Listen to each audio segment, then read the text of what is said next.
They slammed her against the hood, the cold metal pressing into her as the zip ties dug deep into her wrists. The plastic bit into her skin, tightening with every tiny movement. "You think you're smart?" Mark hissed, his voice laced with arrogance, his breath hot against her ear.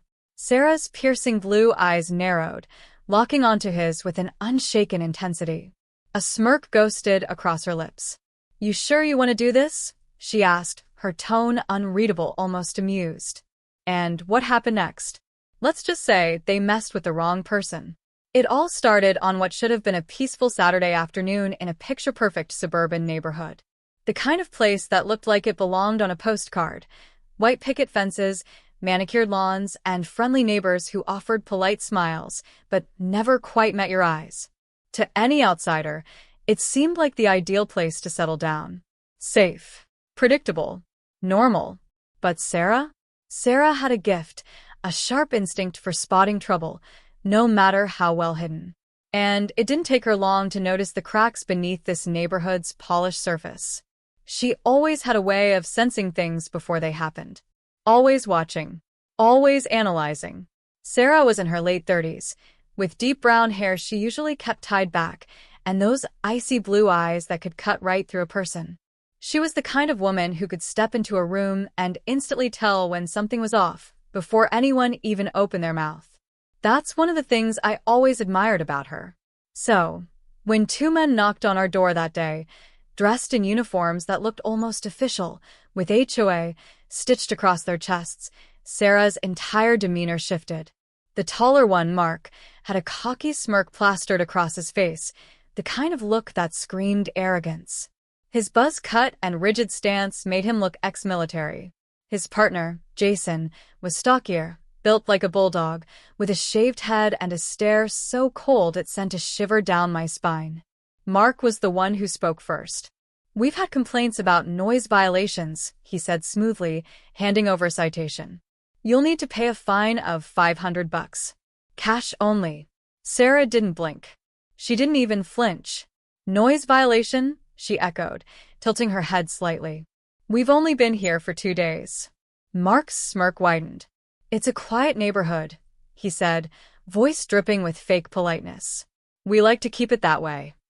Jason remained silent, arms crossed, his eyes locked onto Sarah's face like he was studying her every reaction. The way he stood, the way he watched her, it made my skin crawl. Sarah took the citation, her fingers brushing the paper lightly, her expression unreadable. But I knew her well enough to recognize the sharpness in her gaze. "We'll look into it," she said, her voice flat. As soon as they walked away, she turned to me. "They're not real cops," she stated. I frowned. "How do you know?" Sarah narrowed her eyes, lips pressing into a thin line. "Because real cops don't demand cash," she said. "And they sure as hell don't show up over a noise complaint 2 days after we move in." I wanted to believe it was nothing. Just some overzealous HOA guys flexing their authority. But deep down, I knew Sarah was right. And whatever was going on in this neighborhood, it was just getting started. A few days later, they came back. This time, they weren't knocking. This time, they brought a tow truck. I was in the garage when I heard it. The deep, growling rumble of an engine, the sharp clanking of metal chains being unwound. My gut clenched. I rushed outside and found them standing next to our car. Mark, that same smug grin on his face. Jason, looking even more pleased with himself. "What the hell is going on?"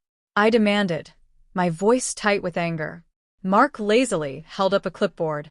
"Illegal vehicle," he said casually. "HOA regulations." Sarah stepped beside me, calm as ever, but her eyes? They flashed with something dangerous. "Illegal how?" she asked, her voice smooth. Jason shrugged. "License plate frame," he said. "Doesn't meet HOA standards. That's a violation." Sarah arched an eyebrow. "A frame?" Mark smirked, tapping the clipboard. "All in the contract. You signed when you moved in." I felt my blood boil. This was beyond ridiculous. Jason stepped forward, squaring his shoulders. "If you want to file a complaint, you'll have to go through the HOA board." Sarah's lips curved slightly. "Of course," she said. Let me just grab my purse. I followed her inside, my heart hammering. What are you doing? I whispered. Sarah pulled open a drawer, grabbing a checkbook. Testing them, she murmured. If they're legit, they'll issue a receipt. She walked back outside and handed Mark the check. I'd like a receipt, she said, her voice razor-sharp. Mark's grin wavered.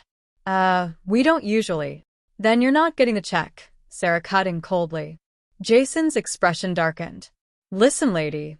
No, Sarah interrupted, stepping closer. You listen. You're not real law enforcement. You have no authority here. Mark's smirk twisted into something uglier. You sure about that? He sneered. Then they grabbed her. Jason twisted her arm behind her back, slamming her against the hood of the car. You're under arrest for obstruction, Mark growled. I took a step forward, fists clenched. Call the real police. Mark sneered. Don't bother. We are the police. My stomach turned to ice.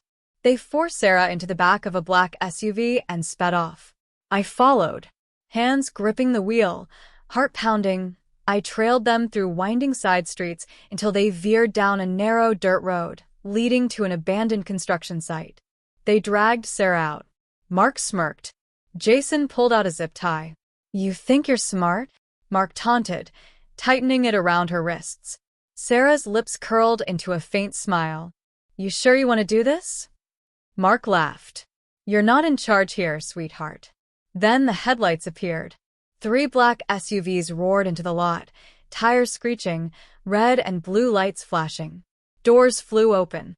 Armed agents in tactical gear swarmed the scene. Drop your weapons. Mark froze. Jason reached for his gun, but Sarah was faster. A sharp kick to his knee. An elbow to his face. Blood sprayed. Mark barely had time to react before 4 agents tackled him to the ground. As they hauled him up, his face twisted in confusion. Agent Foster? Sarah smiled coldly. That's right, she said. FBI. Turns out, the HOA was a front for an extortion ring. Fake fines, staged violations, and intimidation tactics to exploit homeowners. Sarah? She had been working undercover for months. That night, as we sat on the porch, I shook my head. They really thought they'd get away with it. Sarah took a sip of her beer, smirking. They underestimated me,